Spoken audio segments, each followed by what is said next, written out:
Ito na yung hinahanap mo, sawang-sawa ka na ba sa nilagang itlog? Dahil malayo pa ang sahod, puro nilagang itlog lang yung alam mong kainin. For today's video, bibigyan natin ng masarap na sauce yung paborito mong nilagang itlog. Dahil luto na yung nilagang itlog, ibababad muna natin sa tubig, hihanda muna natin yung ating mga lamas. Magpitpit lang tayo ng bawang, 4 na piraso lang pala yan. Tapos hiwain natin ng ganyang kalaki, pwedeng-pwede na yan. Tapos sibuyas, 2 piraso, maliit pala yan kaya 2 ang ginamit ko. Dahon ng sibuyas, gagamit din tayo dito. Tinanggal ko lang yung pinakadahon na matigas, saka natin tutupiin, hihiwain natin ng ganyang kalalaki lang. Maraming salamat nga pala sa ating mga followers sa palagi nyong panonood. Ingat po kayo palagi. Maraming salamat din sa mga kababayan nating OFW sa palagi nyong panonood. Ingat po kayo lagi dyan kung saang bansa man kayo at isasama ko kayo palagi sa mga panalangin ko. Malamig na pala yung ating itlog kaya binalatan ko na. Napaka-perfect naman talaga yung pagkalaga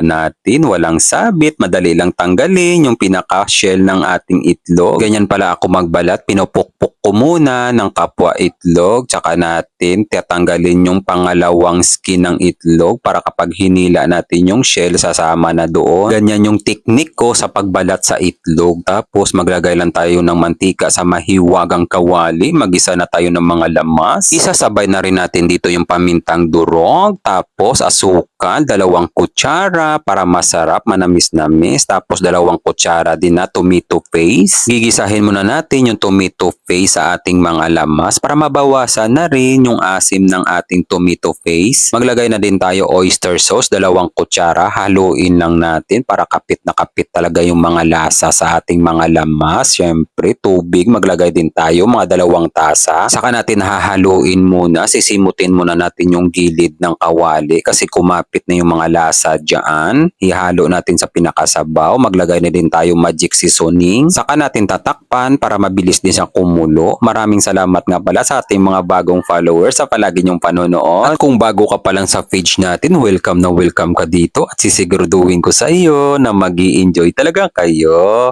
Nung kumulo, nilagay ko lang yung nilagang itlog tsaka yung hotdog. Pakukuluan lang natin to na mga 5 minuto para kapit na kapit talaga yung lasa sa ating hotdog saka itlog. Pagkalipas ng 5 minuto, usok pa lang, napaka-aesthetic naman talaga. Saka natin titikman kung ano pa ang kulang. Swak na yung lasa. Mala fine dining restaurant. Tapos maglagay lang tayo ng pampalapot. Dahan-dahan lang sa paglagay ng pampalapot, ha? Mas masarap kasi yung medyo runny lang yung ating sabaw. Pakukuluan lang natin ng saglit para maluto din yung pampalapot na nilagay natin, yung ganyang kalapot. Ho, napaka-aesthetic naman talaga, nakakatakam, napakasarap naman talaga. Sa finale, naglagay lang ako ng spring onion. Mga ilang minuto na lang yan, luto na yan. At syempre, ano pa ang gagawin natin? Magtakal na tayo agad dahil yan ang gusto nyo. Gusto nyo kasi yung kain time na agad. Wow, sa plating pa lang, napakasarap naman talaga. Buong pamilya mo, pag-aagawan talaga nila to. Magsaing ka ng madami kapag ito yung ulam mo. Baka kukulangin sa inyo yung isang malaking kaldero.